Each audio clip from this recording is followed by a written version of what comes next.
Moynihan's central argument in the report was that the Black American family was in crisis, and that this crisis was driven by a range of social and economic factors. Specifically, he argued that the legacy of slavery and Jim Crow segregation had left Black families with a range of social and economic disadvantages, including lower levels of education, higher rates of unemployment, and limited access to housing and other resources. These factors, he argued, had contributed to a breakdown in the traditional family structure among Black Americans, with high rates of single parenthood, absent fathers, and other family dysfunctions. In discussing why he believed this was the case, he writes, quote, "There are two reasons. First, the racist virus in the American bloodstream still afflicts us. Blacks will encounter serious personal prejudice for at least another generation.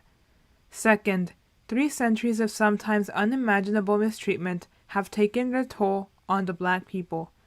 The harsh fact is that as a group, at the present times, in terms of ability to win out in the competitions of American life, they are not equal to most of those groups with which they will be competing." And, quote, "Indices of dollars of income, standards of living, and years of education deceive. The gap between the Blacks and most other groups in American society is widening. The fundamental problem, in which this is most clearly the case, is that of family structure."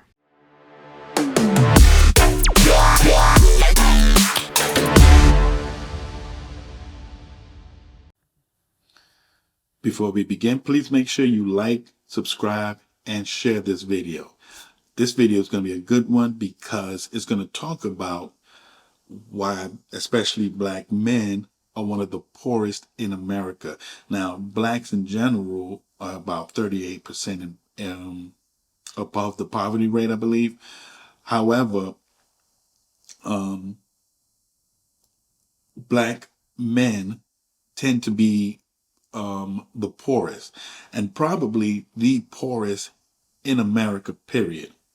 But in order to understand this, you got to go back, like back to 1964 when the Civil Rights Act was passed.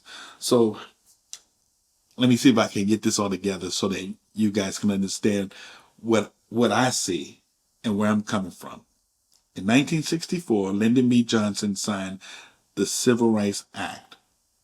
And this was supposed to now bring diversity, inclusion, all of that back in, because now we're including Blacks and we're all going to become one. And, you know, Lyndon B. Johnson felt that Blacks needed to be acclimated back into society. What he was really doing was they were knocking door to doors. You know, they sent people out and they were going to Black mothers and they were saying, hey, you know, we're here to help.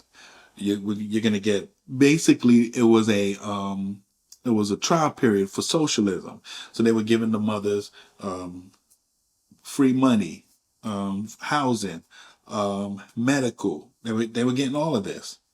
But in return, the man could not be in the home. It had to be a single family home. And this was the beginning to Blacks failing in today's society. So you get all these Black people, Black women that's like, yeah, free money, yeah, this and that, because, you know, who doesn't want some free money? And the Black men, you know, they tell them, oh, don't hang around here, but you know, you're still going to be with me, but I'm getting this money. Well, this is what's going to cause the separation. And then when the feminist group entered into Black women's lives, that really caused true problems for the Black community, which I hate calling it community because it feels like, you know, I'm supporting segregation, and I do not, because I feel like we all should be able to live you know, together. It's just that some of us act very foolish, and why certain Blacks and other people don't want to live around wild, ignorant Blacks. So you have these Blacks that's now getting all this money. You have the fathers not being in their children's lives, or not basically in the house. And this was causing the percentage in single family homes to grow. Now, mind you, it was like 17% or less during Jim Crow, and once the Civil Rights Act passed, it became like it started going up to 20 something percent there. But in today's time, it is now like at 77%, 78, somewhere around. It could be 72 to 78%, somewhere around there, but it's high.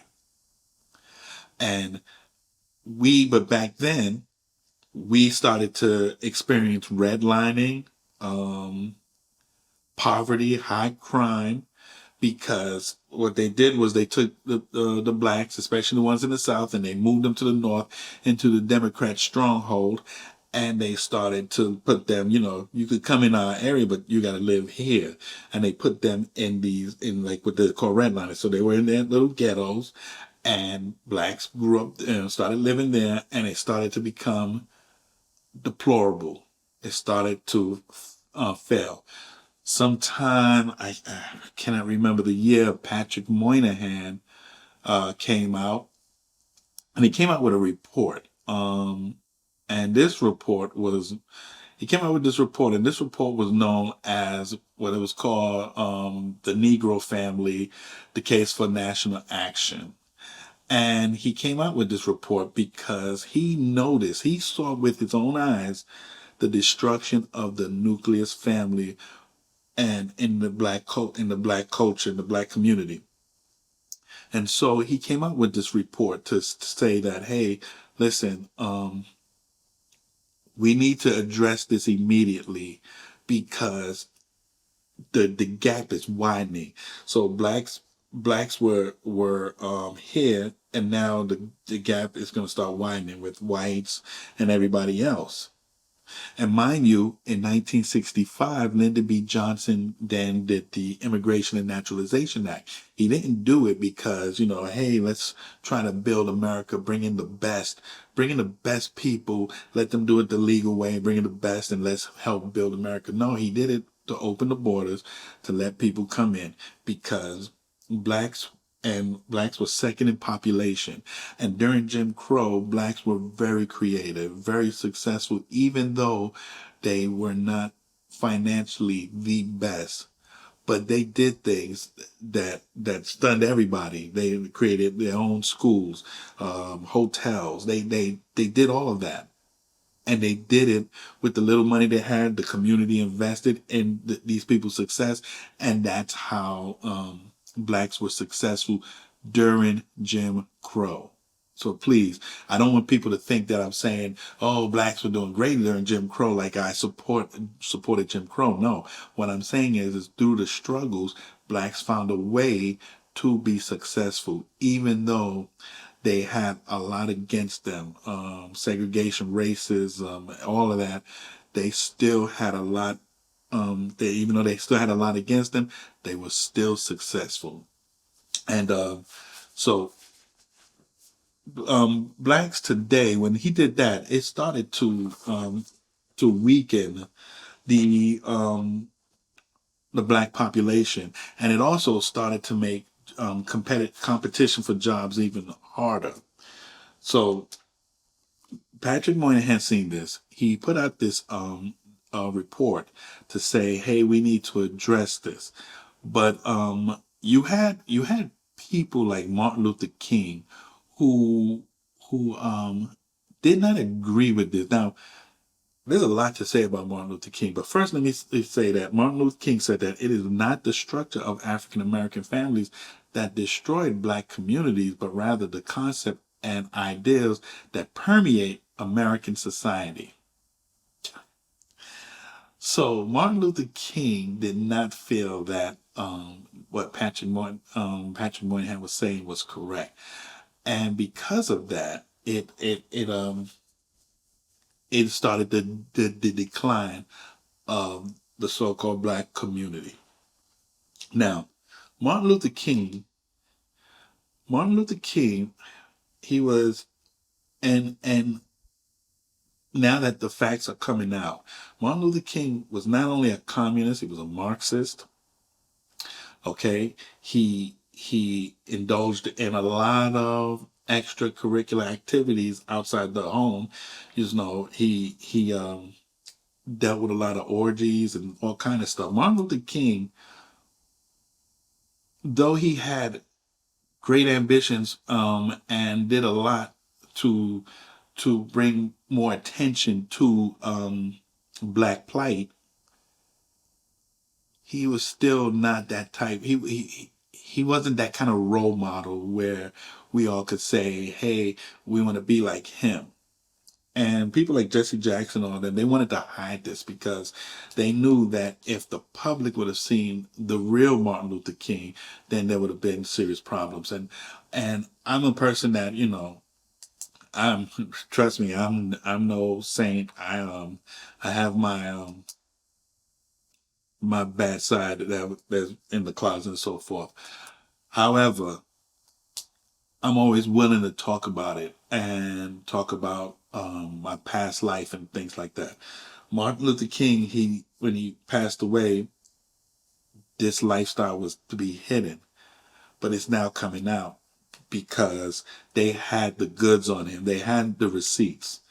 And now it can't be hidden because it's out there. It is out there for everybody to see.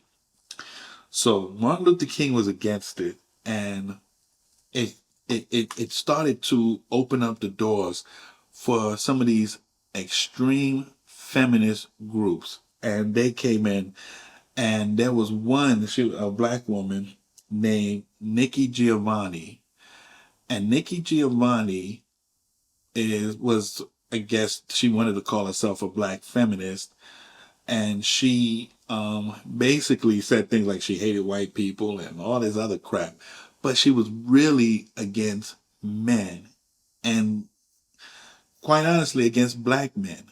I don't even know why her name is in like the history books or something like that. This lady's terrible. And, she was against black men. She was basically saying like that women should just get pregnant by men, like, good physique, like good looking, this physique, but don't even tell the man that you're pregnant, and then just have the baby. Now, Nikki Giovanni, who's supposed to be a black feminist, she was a lesbian who married a white woman. Now, this is a woman that went on TV saying that she hated white people, but yet she married a white woman and really discourage other women from being with men or marrying, not to marry them. So not just not to be with them, but not to marry them. Just have their babies and then go on about your business without the man even knowing. When people asked her about why would you say such a thing when, about not marrying men? And her response was that marriage and so forth is like slavery, and women want to now be free and go out, but she marries a woman, so go figure. But this is what's causing black men to be one of the poorest in America, because we're following this path, and because we could not address certain issues back then. Today's time, we are struggling, and all we could do is play basketball or football or be entertainers, but we cannot, for some reason, read at grade level. We're failing in every metrics. And I blame these past leaders. I blame current so-called black leaders. But the past ones, like Nikki Giovanni, I blame her.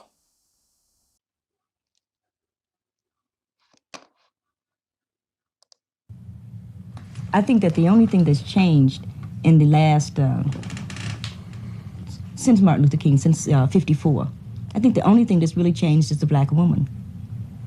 And what she No, I said don't think is she's changed. I think she's become more visible. I think she's changed. Because there was a time, let's say my mother, my aunts and things like that, they would say, okay, if that's the way you establish your manhood, I'm going to go for it. And my generation says, hey, no good. Okay. You must establish a new base. I'll agree with that. And we are, as a group, demanding that a new base be established. Yeah, but be careful as a woman and what you demand of a man. I demand that he be a man. But you can't because say, you, the but you can't- provision part. Yeah, but you can't say you demand it. You have to suggest it. Well, that's your ego that says that. No, I demand it. Now you deal with that. All right. Okay. I demand. I'll even I go with that. demand that you be a man, and I don't think that that's asking too much. Because if I wanted a provision, you understand, I would get a camper. You know what I mean? I would get a camper that provides things. You know what I mean? You get an army surplus kit that provides things. I need a man. And black men have always been offered to provisions. People are either going to eat or starve to death. You know, the men of Biafra, the people were starving, that they were still the men. Had to be that way through that horrendous kind of war, but it had to be that way because sometimes you are not able to feed your family. Sometimes you are not able to clothe your family. Do you then also deprive them of your manhood and of the input that a man has? Who teaches my son how to pee? Yeah, but you see? Yeah, but you're talking. I agree with you. I see that very well. But it's one thing to be in a situation where you see that you have, where you see a future, however bloody, and to be in a situation where you see no future at all. But you are. It is incumbent. If I know, it is incumbent that we see a future. If I know what I'm demanding of you, in some sense, makes sense. If I know the fact the kid is not eating today or tonight or tomorrow, in some way makes sense. Yeah, then I can be there. But if it doesn't make any sense, and if I don't see anything coming out of it at all, will he eat if you're not there? If you're on welfare, he won't eat if I am there. That's the law. But I don't want to get bogged down into that. No. What I really mean is that yes, a man can do that if he sees a way, if he sees that it means something. My father couldn't see that, and he was quite right because he didn't. Well, there wasn't anything. There's something, because all I know that works in the world is a relationship. Yes, all right. Okay, that's all that's going to work. It takes two people to have a relationship. Yeah, but the relationship. If you don't have a dream, fake it. But the relationship, you can't fake a dream. You got to fake it, because we don't have dreams these days. How the hell can you have a dream? For what? Well, it isn't. So everybody's jiving, but let's jive on that level. If I love you, I can't lie to you. Of course you can lie to me, and you will. If you love me and you're going off with Maddie someplace, you're lying to me. Because what the hell do I care about the truth? I care if you're there. What Billie Holiday say, hush now, don't explain. All right, I accept that. Of course you'll lie to me, because I don't even want to care. What does the truth matter? And why are you going to be truthful with me when you lie to everybody else? You lied when you smiled at that cracker down the job, right? Lie to me, smile. Treat me the same way you would treat him. I can't treat you the way I treat him. You must. Because I've caught the frowns and the anger. He's happy with you. Of course he doesn't know you're unhappy. You grin at him all day long. You come home and I catch hell. Because I love you, I get least of you. I get the very minimum. And I'm saying, fake it with me. Is that too much of the black woman to ask of the black man? For 10 years, so that we can get a child on his feet that says, yeah, father smiled at mother. He talked to me about school today. Who cares that you can read or can't read? Most Americans can't read. Most people can't read. They look at the pictures. Now, that was Nikki Giovanni and James Baldwin, two bozos that just had no sense in what they were talking about.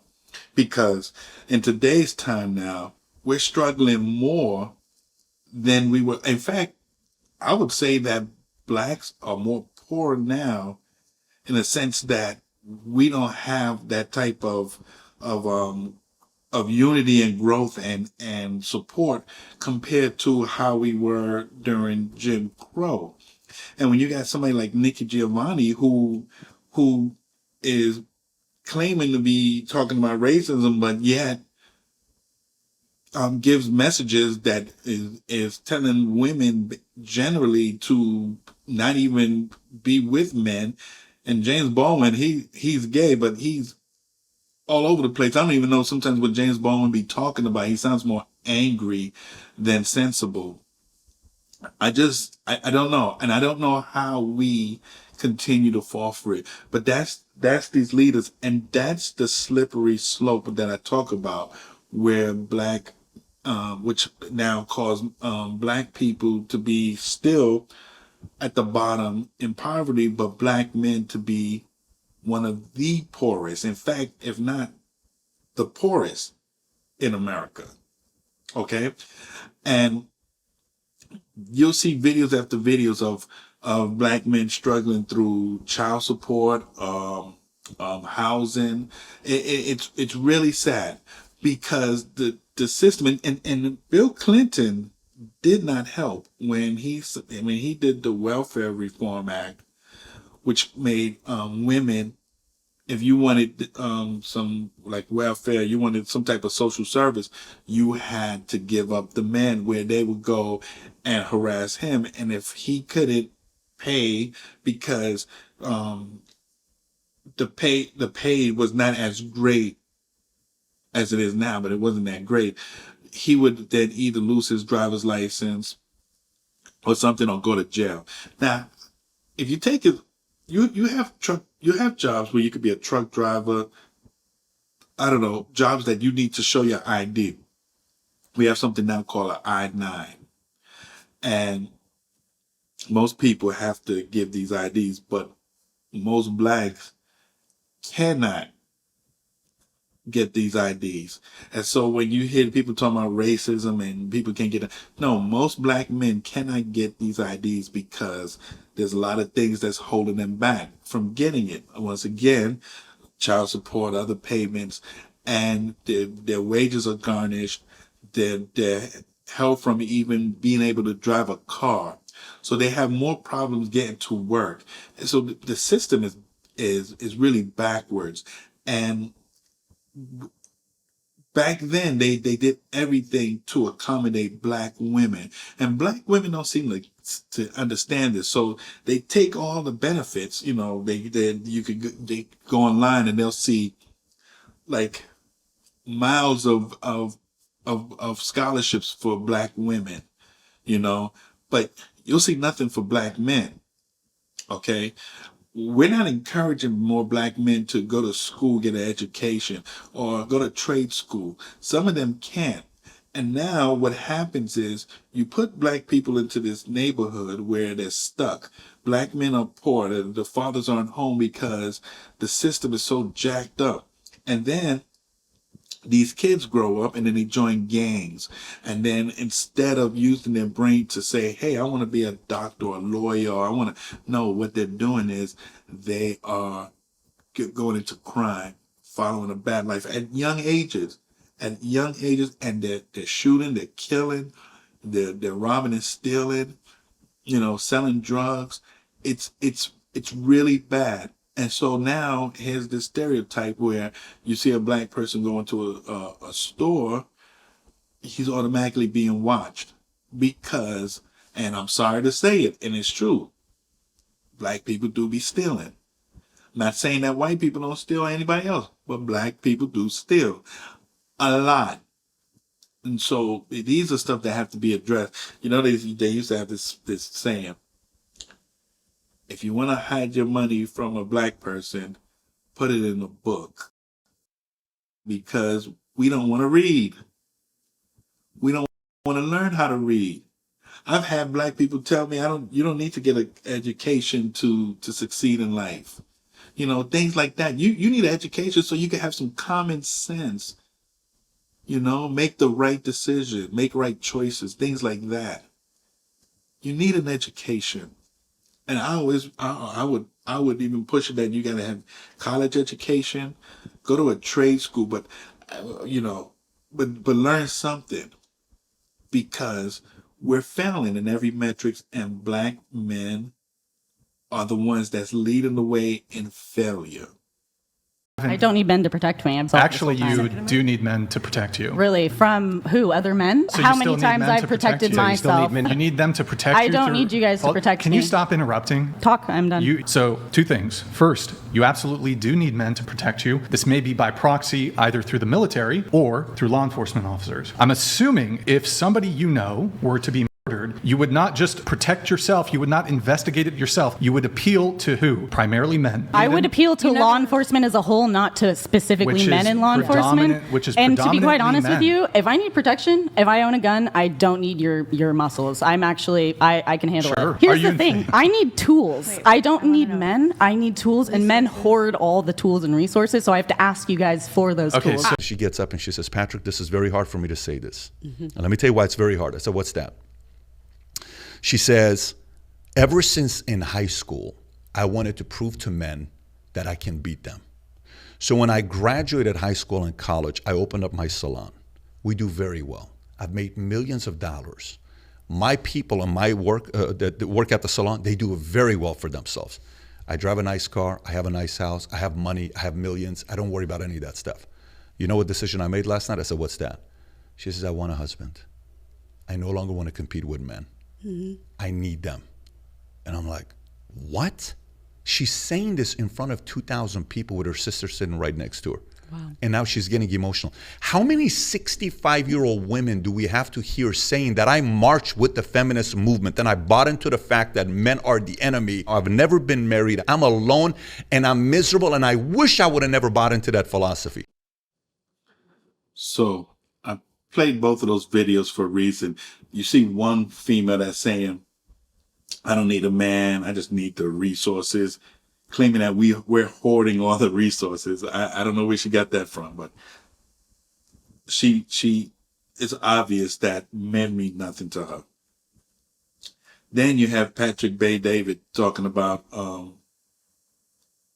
female that he knows that had that same attitude, that she could do anything better than a man.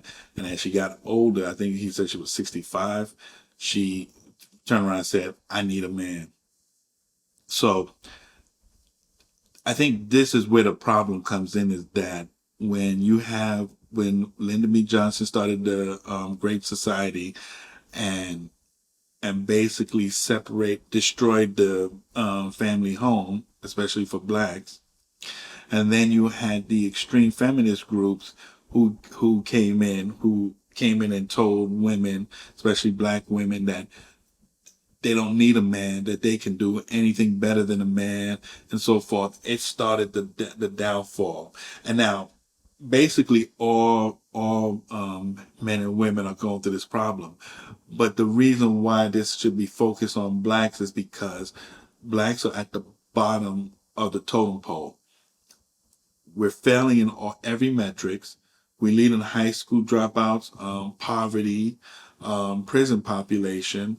What else do we lead in that we're failing in? Illiteracy. We lead in illiteracy. So we're not reading. And most of us don't read at grade level. And the people that's leading in that are black men. Blacks in general lead in these metrics, but when you break it down, black men are leading as far as prison population, poverty, illiteracy. We are leading. And so this has to be addressed, because I think there has to be basically, like, let's say, child support reform.